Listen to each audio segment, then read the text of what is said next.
IIFL personal loan, eligibility, interest and इसमें documents क्या-क्या लगेंगे, फिनोजा कैपिटल आप कैसे ले सकते हैं इसका, आज हम पूरा इस पे डिस्कशन करेंगे।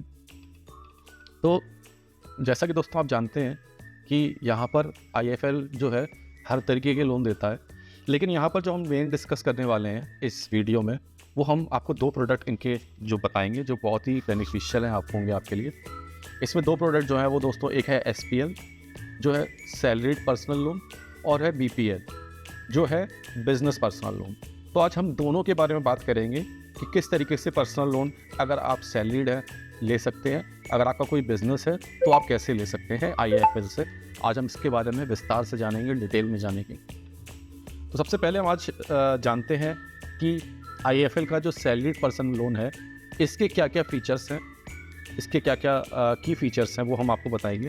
तो आइए इस पे देखते हैं क्या क्या इसके मेन फीचर्स हैं।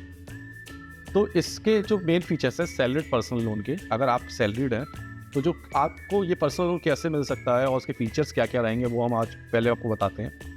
तो यहाँ पर सबसे पहले जो एक बात है जो उसका की फीचर ये है दोस्तों कि यहाँ पे उन्हीं वही लोग, इसमें -1 सिविल वाज केस एक्सेप्टेड है। -1 सिविल वो होता है जिन्होंने अभी तक कोई भी लोन किसी तरीके का नहीं लिया है, तो उनकी जो सिविल होती है वो -1 मानी जाती है। तो अगर आपने कभी भी लोन नहीं लिया है, पर्सनल लोन या किसी भी तरीके का लोन, तो IIFL और आप सैलरीड है तो IIFL में आप अप्लाई करके जो है पर्सनल लोन ले सकते हैं।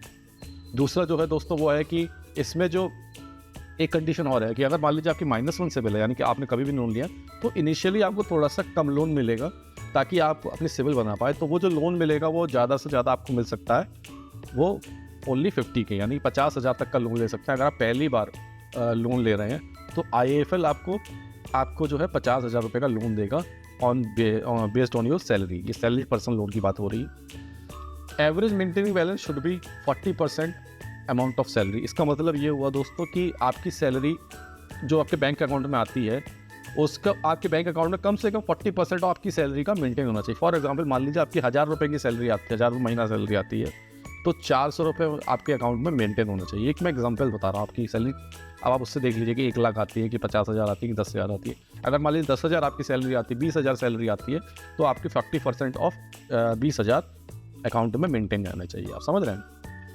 ये जो इसका प्रोसेस होगा फुली डिजिटल प्रोसेस है। इसका मतलब ये है कि आप अप्लाई करेंगे तो आपको लोन जो है जल्दी से प्रोसेस होगा, डिस्पर्स भी जल्दी होगा, क्योंकि प्रोसेस पूरा जो है दोस्तों वो ऑनलाइन है। ये पैन इंडिया लोकेशन पर मिल सकता है, मतलब आपकी पिन कोड पे अवेलेबल है कि नहीं है, आप इसके लिए हमसे कॉन्टैक्ट कर सकते हैं। पैन इंडिया लोकेशन इनके कई सारे हैं, और अगर आपको जानना हो कि ये आपकी पिन कोड में अवेलेबल है कि नहीं है, तो आप IIFL की वेबसाइट पर जाकर या फिर नीचे डिस्क्रिप्शन में हमारा कॉन्टैक्ट मौजूद है, आप हमसे कॉन्टैक्ट करके जो है इस लोन के लिए जान सकते हैं कि आपके पिन कोड में अवेलेबल है कि नहीं। इसमें जो दोस्तों सबसे अच्छी खास बात यह है कि ये 15,000 तक के सैलरी वालों को भी ये लोन मिलता है। यानी कि अगर आपकी सैलरी 15,000 है, ठीक है, मतलब कम से कम 15,000 होनी चाहिए, उससे कम नहीं, 15K तक कम से कम अगर मिनिमम सैलरी आपकी अगर आपको 15,000 महीना भी मिलता है तो आप इस लोन के लिए अप्लाई कर सकते हो। ठीक है, इसकी मिनिमम जो सैलरी रिक्वायरमेंट है वो 15K है, मतलब कम से कम 15,000 रुपये सैलरी आपके महीने में अकाउंट में आती हो। इसमें जो मैक्सिमम लोन आपको मिलेगा वो 5 लाख तक का मिल सकता है। ठीक है, 50,000 से लेके 5 लाख तक का आपको लिमिट है लोन की, मतलब 5 लाख से ज़्यादा आपको लोन नहीं मिलेगा। सैलरी स्लिप नॉट रिक्वायर्ड, मतलब मान लीजिए आपकी 15,000 रुपये सैलरी आती है, आपके बैंक अकाउंट में आती है, और आपके पास मान लीजिए आपकी कंपनी आपको सैलरी स्लिप नहीं देती है, तब भी आप IIFL पर्सनल लोन के लिए अप्लाई कर सकते हैं। इस लोन की एक और खासियत है दोस्तों कि ये जो लोन है इसमें सारे प्रोफाइल मतलब एलिजिबल है। मतलब बहुत से लोन होते हैं जिसमें पुलिस और लॉयर और फाइनेंसर, बहुत सारे प्रोफाइल्स जैसे होते हैं जिसमें एलिजिबल नहीं होते हैं, बट यहाँ पर सारे जो प्रोफाइल्स हैं वो एलिजिबल। अब आते हैं दोस्तों अगली स्लाइड में, हमारा जो है बिजनेस लोन, जैसे हमने बताया था हमारा जो दूसरा प्रोडक्ट है बिजनेस पर्सनल लोन। तो इसकी क्या क्या की फीचर्स है इसको बता दें। मान लीजिए आपका बिजनेस है और आप लोन लेना चाहते हैं तो उसके क्या क्या फीचर्स रहेंगे वो हम आपको इस स्लाइड में बता देते हैं। तो इसमें सबसे जो मेन की फीचर है इसका दोस्तों ये है कि इसमें लोन जो आपको मिलेगा वो 2 लाख रुपए तक का लोन मिलेगा आपको। ठीक है, 2 लाख रुपए तक का आप लोन ले सकते हो। इसमें जो है सिविल रिक्वायर्ड 700+ है, यानी कि आपकी जो सिविल स्कोर होना चाहिए वो 700+ होना चाहिए। इंक्वायरीज कंसिडरेबल 6 होना चाहिए इसमें आपका। ठीक है, इसमें जो एवरेज बैंक बैलेंस होना चाहिए वो 10K+ होना चाहिए। ठीक है, मतलब 10,000 से ज़्यादा आपका एवरेज बैंक बैलेंस मेंटेन रहना चाहिए। नो एनी प्रूफ फॉर और ITR रिक्वायर्ड, एनी कोई भी बिजनेस प्रूफ या ITR इसमें रिक्वायर्ड नहीं है। IFL बिजनेस लोन में मान लीजिए आप ITR नहीं भरते हैं, ठीक है, या फिर आपके पास कोई बिजनेस प्रूफ नहीं है, फिर भी आप IFL के लोन के लिए अप्लाई कर सकते हो, ठीक है। वेरिफिकेशन डिपेंड्स ऑन क्रेड, ठीक है, और वो आपके जो वेरिफिकेशन होगा वो डिपेंड करेगा जो आपके जो क्रेड के जो रूल्स हैं, ठीक। अब आ जाती है एलिजिबिलिटी की बात कि इसमें क्या क्या एलिजिबिलिटी रहेगी। तो एलिजिबिलिटी दोस्तों कुछ इस तरीके से है, एलिजिबिलिटी दोनों की कॉमन है, आप बिजनेस पर्सनल लोन लें या आप सैलरीड पर्सनल लोन, SPL और BPL दोनों के लिए जो है एलिजिबिलिटी कॉमन है, इसलिए हमने इस कॉमन स्लाइड में आपको बताना चाहते हैं।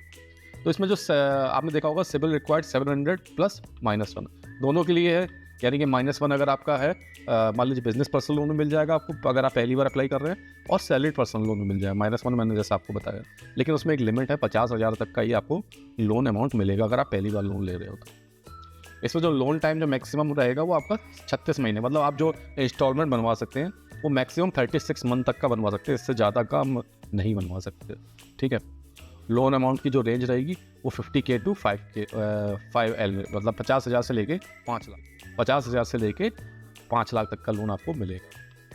एज जो लिमिट जो है दोस्तों वो 18 से 15 साल तक की होनी चाहिए, ठीक, 18 से 55 साल तक की आपकी एज, 55 साल तक की आपकी एज लिमिट है तो आप इसके लिए एलिजिबल हो। Banking transactions should not below 500 rupees for 8 times in any 2 months, ठीक है, मतलब आपकी जो ट्रांजेक्शन होना चाहिए वो 500 रुपये से 8 टाइम्स, मतलब 500 रुपये को आप 8 से मल्टीप्लाई कर लो, इतने आपके बैंकिंग ट्रांजेक्शंस कम से कम 2 महीने में दिखने चाहिए। There should not be any DPD in last 6 month. DPD हो गया मतलब आपका आपने कोई लोन लिया हो तो उसमें कोई ऐसा ना हो एक भी दिन की, मतलब जैसे मान लीजिए लोन लिया और आप नहीं दे पाए, 1 दिन 2 दिन 3 दिन के से क्रेडिट कार्ड में आप जमा नहीं कर पाए थे, तो DPD दिखाई जाती है, तो वो आपकी नहीं होनी चाहिए, दिखनी चाहिए अगले पिछले 6 महीने में। अगर मान लीजिए 6 महीने से पहले तो कंसिडर कर ली जाएगी, लेकिन लास्ट 6 मंथ में आपकी कोई DPD नहीं शो होनी चाहिए, ठीक है। No minimum balance charges in last 6 month, ठीक है, कोई भी मिनिमम बैलेंस चार्ज आपका लास्ट 6 मंथ में नहीं लगना चाहिए कि, ठीक है, जैसे मान लीजिए आपके अकाउंट में बैलेंस नहीं था और किस्त जमा नहीं हो पाई तो उस तरीके के चार्जेस का कोई रिकॉर्ड नहीं होना चाहिए। इंटरेस्ट रेट जो है BPL और बिजनेस पर्सन लोन और सैलरीड पर्सन लोन के लिए बराबर है दोस्तों, तो ये भी कॉमन है। इसमें जो ROI रहेगी वो 11.25% से लेकर 33.75% तक रहेगी और रिड्यूसिंग रहेगी, मेरे ख्याल से बहुत अच्छी ROI है दोस्तों, 11.25% टू 33.75%, ठीक है। मिनिमम जो है 11.25% इसकी ROI है। इसकी जो प्रोसेसिंग फीस है दोस्तों वो 4% प्लस GST रहेगी, यानी कि जो भी आपको लोन अमाउंट मिल रहा है उस पर 4% और प्लस GST मिला के आपकी प्रोसेसिंग फीस आपसे ले ली जाएगी इस लोन पे। चार्जेस जो रहेंगे दोस्तों, जो मतलब चार्जेस लगेंगे वो चार्जेस इस तरीके से लगेंगे कि मान लीजिए अगर आप जमा नहीं कर पाते हैं अपना इंस्टॉलमेंट, अपनी EMI, तो जो बाउंस चार्ज लगेगा वो 500 रुपये पर बाउंस लगेंगे, ठीक है।